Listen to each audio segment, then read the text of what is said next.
a los grupos del narco. Y no me digan que lo pasó en Topo Chico es nada más algo casual. No, todos sabíamos lo que Topo Chico, el penal de Topo Chico era. Simplemente la mecha estaba ahí. Y había que prenderla en cualquier momento. ¿Quiénes son los que provocaron eso? Los narcotraficantes. Bueno, eso no quiere decir que la legalización de la marihuana nos lleve a que todos los narcotraficantes queden en la libertad. No, sino que hay toda una serie de factores que tenemos que regular y tomar en cuenta para impedir la impunidad, impedir el abuso de poder, impedir la corrupción y hacer posible el acceso a la justicia, hacer posible también la libertad de las personas. El tránsito de la seguridad del Estado a la felicidad de las personas. En los próximos meses, la Asamblea General de la ONU celebrará una sesión especial sobre drogas, con el objetivo de evaluar la implementación de la Declaración Política y Plan de Acción sobre Drogas de 2009. Ahí los gobiernos tendrán que escuchar otras voces, centralmente las víctimas de la violencia generada por estas políticas, y deben revisar la vigencia de las convenciones a partir de nuevos indicadores de éxito y fracaso y la derogación de todos aquellos conceptos sobre los que se ha estructurado el esquema actual que ha fracasado. El uso de drogas debe ser tratado como un tema de acceso a la información y reducción de daños de la salud pública, lo que supondría a las personas usuarias de drogas que no deben de interactuar de entrada con el sistema de justicia penal por el mero hecho de consumir, ni ser objeto de sanciones penales, detenciones arbitrarias, acoso y extorsión de la policía o encarcelamiento u otras formas de represión. No da tiempo para hablar de lo que esto significa. Hagamos una vuelta copernicana. El problema no son los usuarios, sino aquellos que en complicidad con el Estado ha convertido el consumo de marihuana en un enorme negocio global.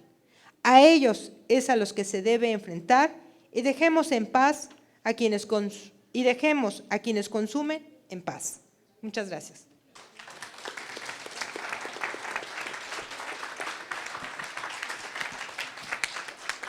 Agradeciendo la participación de la licenciada Rocío. El siguiente punto les voy a pedir a nuestros compañeros ponentes, siguiendo la metodología del debate, comprende una serie de preguntas o intercambio de opiniones entre los ponentes. Posteriormente vamos a pasar a las preguntas del público, que ya tengo algunas aquí.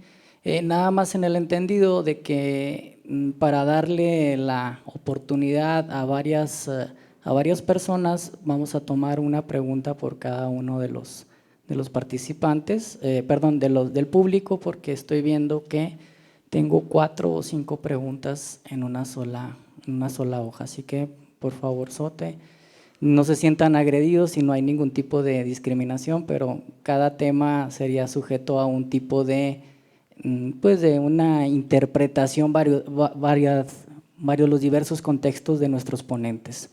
El siguiente paso es dar la pauta a nuestros ponentes para hacer un intercambio de ideas por medio de preguntas. ¿Hay alguien interesado? Bueno, yo más que preguntas, quizá algunos comentarios, ¿no? Los derechos humanos son una construcción como los aeroplanos y como los coches. No pensar que es así equivaldría a asumir que el hombre de Neandertal ya tenía derecho a la privacidad de sus datos personales en las computadoras. Son un logro derivado de razonamiento político en el cual muchísimas generaciones han participado. Creo que es muy importante subrayar esto porque también el término derechos humanos tiene un peso logístico, quiere decir que tiene un peso emotivo muy importante. Y es fácil que muchas reivindicaciones estén tratando de utilizar el término derechos humanos para verse favorecidas de este factor emocional. Yo siento que es un tanto arriesgado hablar del derecho humano a ser narcodependiente o ser narcoconsumidor. Creo que no podemos colocar al mismo nivel que las reivindicaciones de la igualdad de sexos, de la reivindicación de la libertad con una época de la esclavitud. Y esto no quiere decir que no haya reivindicaciones que son importantes en términos de expectativas sociales, pero también con esto hay que ser muy delicado. Por ejemplo, yo estoy totalmente de acuerdo en lo que están diciendo Jorge y lo que dice Rocío, pero tengo un matiz muy importante. No podemos incurrir en términos de razonamiento político en una falacia por generalización. De las propiedades de un miembro de un conjunto no puedo predicar eso para el conjunto en su totalidad. Del hecho de que el Chicharito sea un excelente jugador de fútbol no puedo inferir que el equipo en el que juega es excelente. Del hecho de tener consumidores funcionales no puedo inferir que todos los consumidores van a ser funcionales.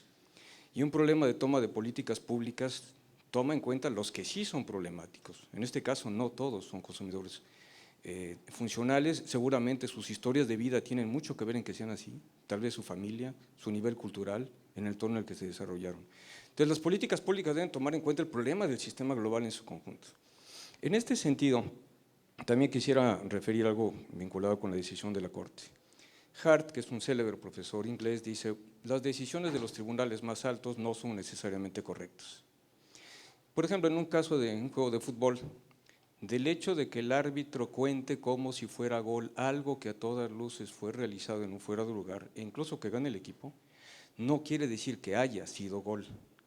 El hecho de que la Corte tome una decisión no implica que la Corte sea racionalmente correcta por necesidad. Y esto es un poco el sentido en el cual dirigí mi revisión acerca de la sentencia de la Corte.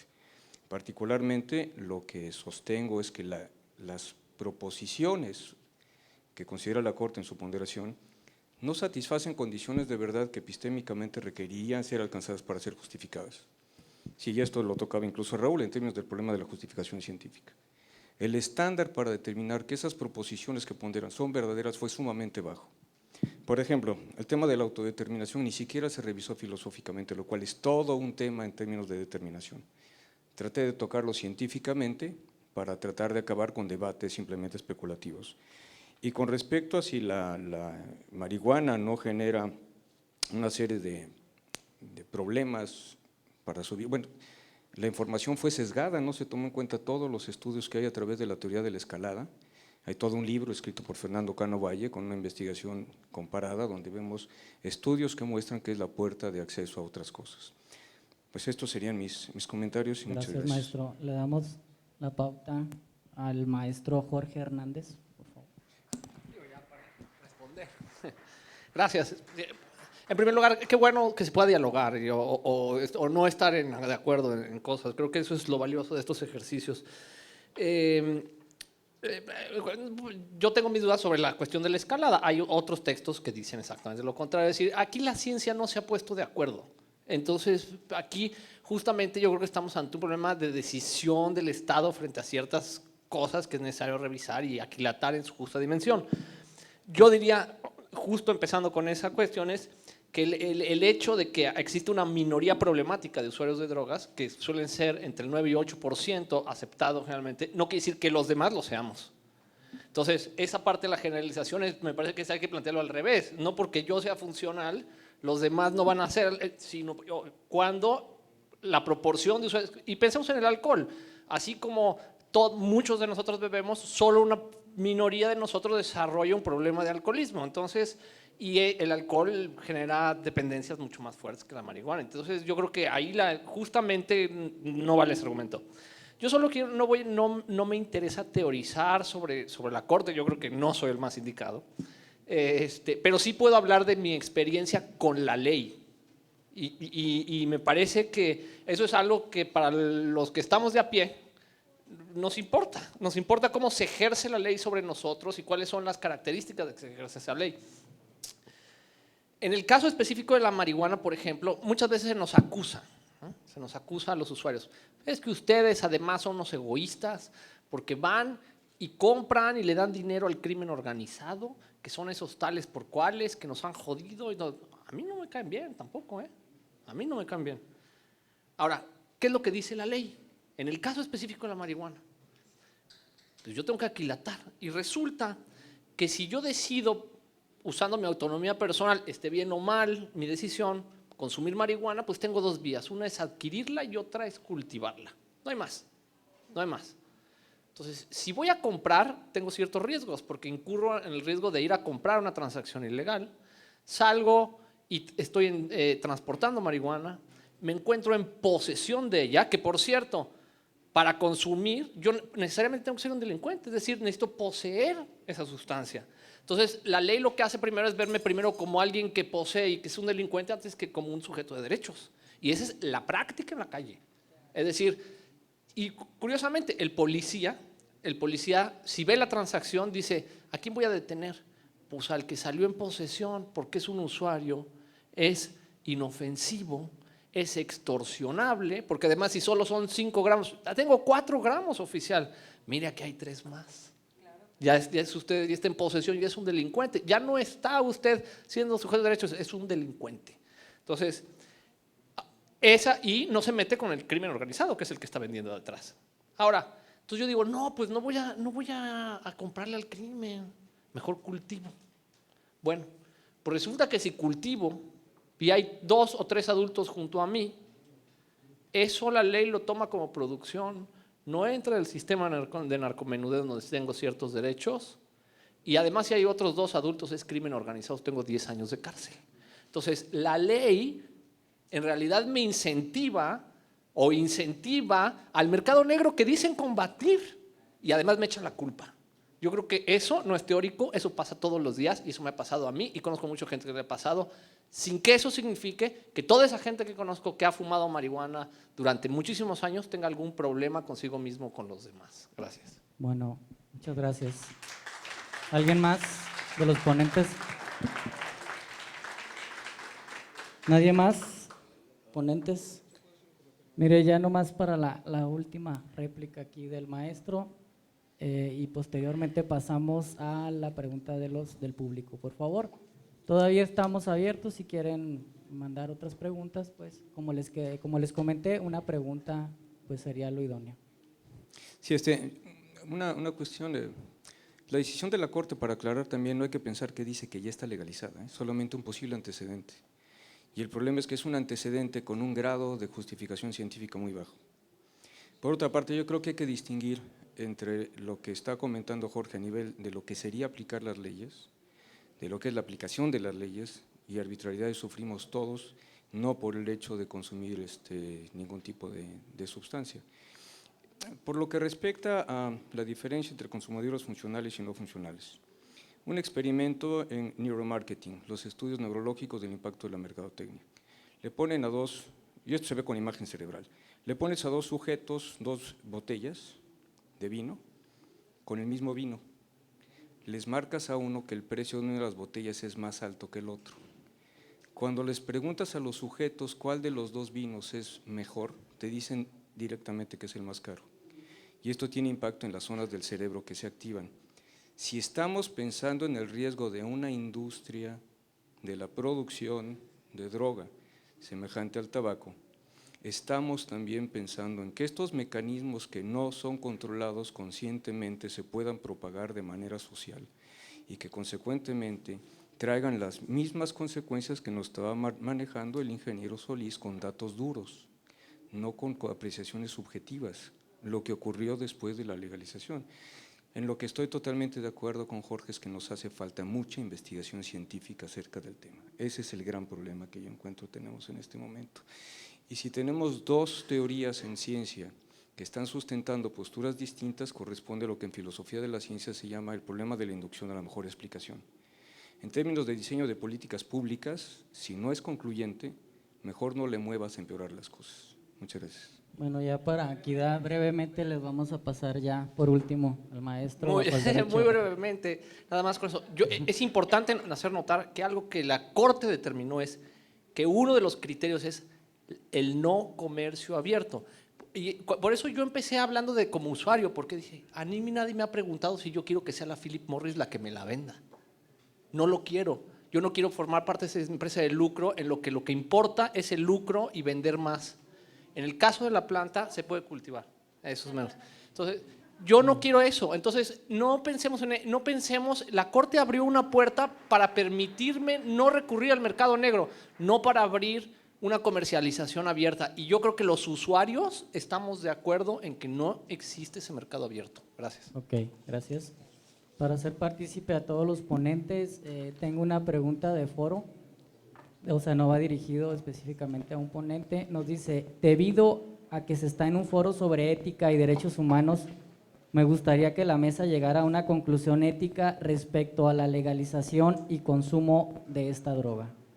Una pregunta pues muy difícil porque pues si se dan cuenta estamos viendo posturas encontradas. Entonces, no sé si algún ponente pudiera tener como una conclusión respecto al matiz que trae. Gracias. Sí, yo creo que si hay una convergencia es en la no discriminación del usuario. Desde este punto de vista, todos estamos de acuerdo que la implementación de la ley en México, como en muchos otros países, hasta hoy ha penalizado el consumidor, lo ha criminalizado, le ha denegado el acceso tanto a la salud como también a la justicia. Y esto adentro de una perspectiva de derechos humanos y sobre todo de derecho, de Estado de Derecho. El secretario esta mañana ha hablado de Estado de Derecho. El Estado de Derecho quiere decir que todos somos iguales en lo que es el gozo y la responsabilidad derivadas de la ley. Esto tiene que cambiar. Entonces creo que sobre esto estamos todos de acuerdo. ¿Alguien más?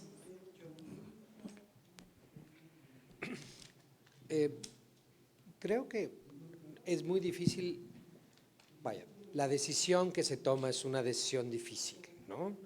Como toda decisión que implica el menoscabo, sacrificio o balance entre dos elementos sociales o la idea de que alguien pueda en un momento dado dañarse o no dañarse o ser paternalista o no paternalista. La misma idea en un momento dado de permitir la terminación anticipada del embarazo hasta la 12ª semana, tal vez no es una condición completamente científica lo que está en el fondo, sino un problema de salud pública en el cual las mujeres están muriendo por hacerse abortos clandestinos. Entonces, la toma de decisiones en el fondo no es una toma de decisiones fáciles, ni es una toma de decisiones natural, aun cuando la misma pueda ser fundada en derechos.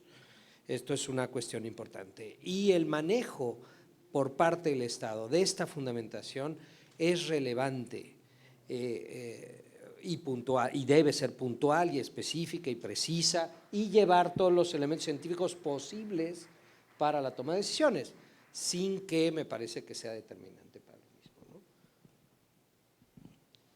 Sí, mira, las preguntas por favor serían por escrito. Si gustan pasar una, con mucho gusto. Mande, perdón. Hago una propuesta. Ya que se han ido otros de los que estaban aquí escuchando, pero hay un joven que hace una pregunta, pues creo que podríamos. Claro, si quiere. A ver, sí. Pues bueno, nomás hacemos la excepción. Pero es que si hacemos la excepción tendríamos que hacerlo para todos, eso es un problema. Les vamos a dar prioridad a las que están por escrito. Vamos a darle prioridad a las que están por escrito. Nada más les voy a comentar que algunas voy a tratar de pues, hacer las preguntas porque manejan un contexto antes de realizar la pregunta. Hay una muy interesante aquí que dice, se habla mucho de mantener el orden colectivo y su complejidad, pero ¿por qué el biopoder del Estado y las mayorías debe decidir en la soberanía del sujeto? En tanto esa soberanía comienza de la piel hacia adentro. Aquí el maestro. No, precisamente en eso descansa hoy lo que se le llama la democracia constitucional, ¿no? Que a diferencia de la democracia mayoritaria se puede convertir en una dictadura, como le dicen, una dictadura de las mayorías.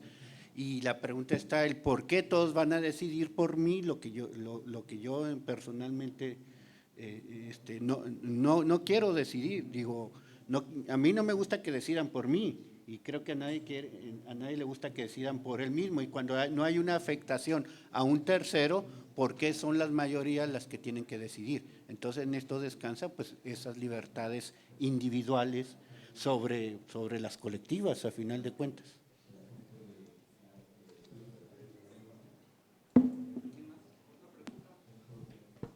Bueno, nos vamos con otra pregunta. ¿Es el sistema capitalista neoliberal un factor real de presión para la supuesta legalización de la cannabis?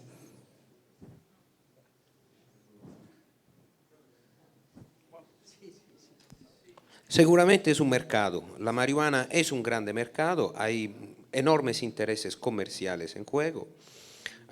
Entre las sustancias adictivas es la única que todavía se queda libre, eso es, no hay un mercado regulado en materia de marihuana. Entonces, como decía antes, todas las otras sustancias adictivas están organizadas en oligopolios. El alcohol es un oligopolio, el tabaco es un oligopolio, los farmacéuticos son oligopolios, la marihuana podría ser el último oligopolio que se queda. ¿No? Hay más. El penúltimo. Sí, adelante. Le pido por favor a los ponentes máximo tres minutos.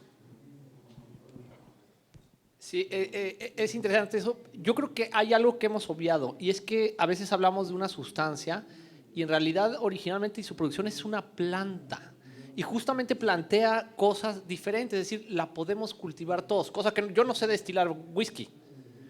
Me parece que es difícil sintetizar cocaína, cocinar metanfetamina, es distinto. Aquí se trata de una planta y por lo tanto debe ser regulada como una planta, no solo como una sustancia, y creo que es importante entenderlo.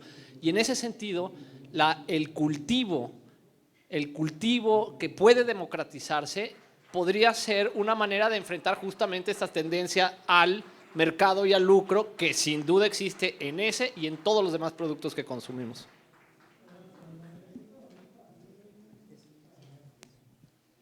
Gracias. Otra pregunta. Con la propuesta del debate sobre la legalización de la marihuana, ¿esta induce o promueve el uso de las drogas inconscientemente?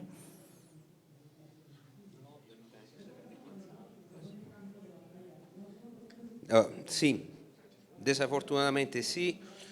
Todos los estudios que han sido llevados adelante, en particular en Estados Unidos, pero también en Europa, indican que el debate y la banalización del tema de la marihuana reduce lo que es el umbral de riesgo, de la percepción del riesgo por parte sobre todo de los menores, de los jóvenes.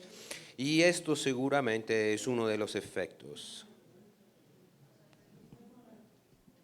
Y volvemos, es una cuestión de información y regulación, distinción y vuelve. Si se va a decidir la permisión del uso, cultivo, transporte, preparación, etcétera, lo que requerimos es una regulación y un sistema informativo que permita hacerse cargo de estos riesgos, ¿no?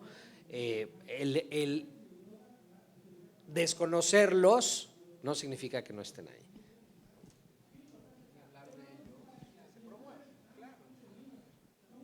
Yo quizá un comentario. Me quedé pensando con algo de lo que decía Jorge, que más allá de la industria, que pudieras tú cultivarla. Quizá una regulación y pensando en alguna una especie de respuesta más o menos cerrada. La ley permite tener consumo de marihuana en cantidades muy pequeñas. Quizá lo que se puede permitir es el cultivo de la marihuana en cantidades reguladas por la ley, que te permita tener una autogeneración de la marihuana dentro de las cantidades que la propia ley te permite porque asume que no son dañinas. ¿Tú estarías de acuerdo con eso? Por supuesto. Justamente el problema es cómo se organiza la asociación del cultivo.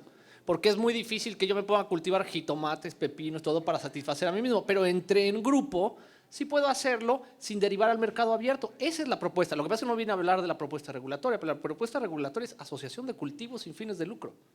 De eso se trata todo. Es lo que la Corte además dijo, sin fines de comercio. Gracias. Y en ese caso ya tenemos el fundamento legal. El Ministerio Público, más allá de ciertos gramos para el consumo, no te puede detener. 5 gramos, ¿no? Entonces, 4 o 5. ¿no? Bueno, en la práctica, por nuestra corrupción. Sí. Y el juez tiene que determinar que eso es para tal fin. Pero yo tengo que ser detenido y presentado. La diferencia, por ejemplo, es si me sorprende bebiendo alcohol, cuando llego al Ministerio Público, es una falta administrativa, no me acusan de posesión de cerveza.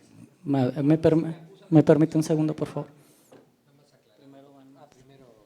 Sí, no, con respecto a los clubes canábicos, seguramente son una opción.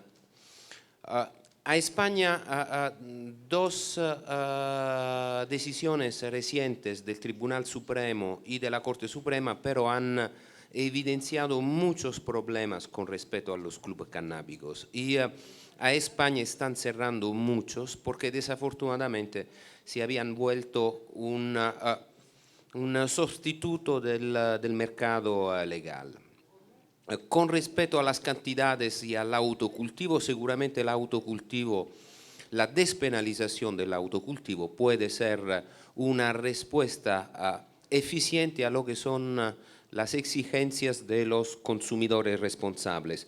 Seguramente pero la despenalización, repito, del autocultivo, eso es 4 o 5 plantas, ha sido aprobado en algunas legislaciones, el modelo que ha sido aprobado en Washington, Distrito Federal en Estados Unidos, está fundamentado justamente exclusivamente con el autocultivo, no solucionaría el problema del mercado paralelo y no solucionaría uno de los grandes problemas del debate de marihuana, que es el consumo por parte de consumidores no habituales. Eso es el consumo recreativo de quien no es un consumidor.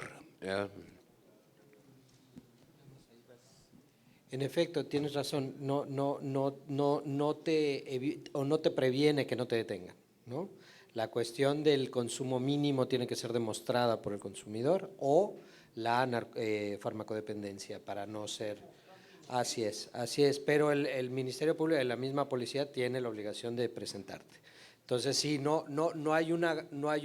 los 5 gramos de permisión no son un esquema que permita que consumas, sino es un esquema que te da una excusa absolutoria, te permite que no te castiguen, que es. La policía lo que hace es siempre un poco más y entonces ahí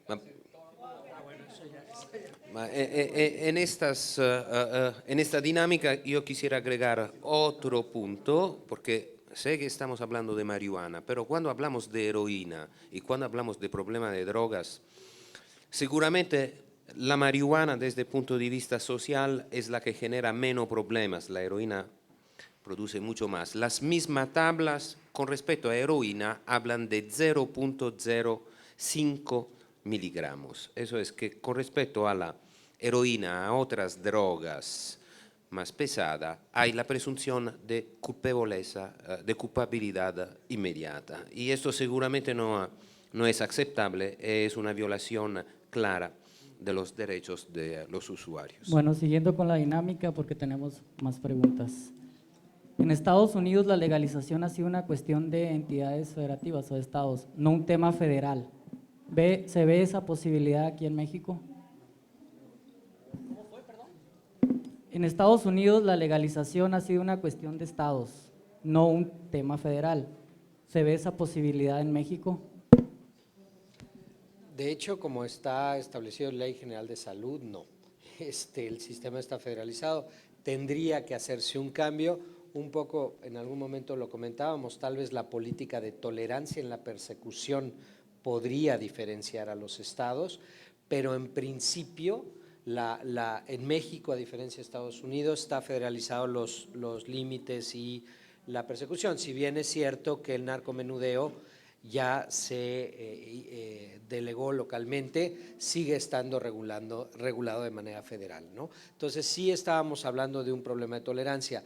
¿Hasta dónde esto me permitiría producir localmente sin que fuera un problema federal? Es complejo el asunto. Pareciera que la política sí tiene que ser del Congreso Federal para que ésta tenga algún viso de éxito. ¿Alguien más? Corto. Perdón por intervenir. La idea es muy sencilla jurídicamente desde mi punto de vista, y es hay que eliminar la posesión como delito siempre y cuando, y no se puede consignar a nadie siempre y cuando no haya elementos aledaños que digamos indiquen comercio, transmisión, distribución. Pero de otro modo, si la posesión sigue siendo un delito por sí mismo, estamos jodidos para siempre. Pues.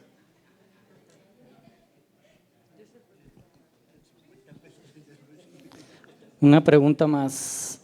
Hablando sobre investigaciones de salud y datos científicos, ¿por qué la Coca-Cola se mantiene como un producto legal siendo que es una sustancia que cuesta millones de dólares al sector salud por sus consecuencias dañinas, ya definida por investigaciones científicas? Yo no tengo la respuesta, hay que preguntársela a la Coca-Cola. Y lo mismo tendremos que preguntarlo una vez que la marihuana será legal a los productores de la marihuana. Esto es uno de los grandes desafíos o de los grandes dilemas que se pone en este debate. Como dice uno de los grandes, de los padres de la legalización en Estados Unidos, una cosa es sacar un cubo de hielo en su forma de la nevera y después reponerlo. Uno obtiene exactamente el mismo cubo de hielo. Otra cosa es sacar un soufflé, producto hecho con el huevo del horno, y después tratar a ponerlo otra vez adentro del horno. Nunca uno tendrá el mismo resultado. Si la legalización sigue adelante, nadie hoy en día puede decir, nadie, ni quien está en contra ni quien está en favor, nadie podrá decir cuál será la situación que se tendrá que enfrentar una vez legalizados. Entonces, allá también hay la sugerencia de mucha prudencia. Gracias. Yo quisiera nada más comentar, bueno, parte de esto es tratar de generar consensos. Originalmente pareciera que Jorge y yo estábamos en posturas muy diversas, pero creo que el acuerdo es pensar, para aterrizar en algo, en un proyecto de autorregulación muy clara de las sociedades de autoconsumo que permitan un consumo dentro de el gramaje que está autorizado por la Secretaría de Salud. Creo que eso podría ser puede ser que se discute el gramaje, pero en última instancia un gramaje que se considera que no es dañino. ¿Alguien más? Una postura muy interesante al respecto. Manejando un poquito lo que es la libertad sobre la mesa, me gustaría, salvo que los ponentes consideraran lo contrario, que dieran una opinión final sobre lo que es su postura frente al tema. Yo sé que ya lo manejaron aquí dentro de la mesa, pero sí me gustaría que recalcaran los puntos finos una vez que ya hayan escuchado a los demás pares. ¿Qué les parece? ¿5 minutos? ¿3 minutos? 2 minutos le damos ya por open. Bueno, vamos a empezar por donde empezamos. Aquí sí es en orden de aparición. Bueno. No, yo fui el, bueno.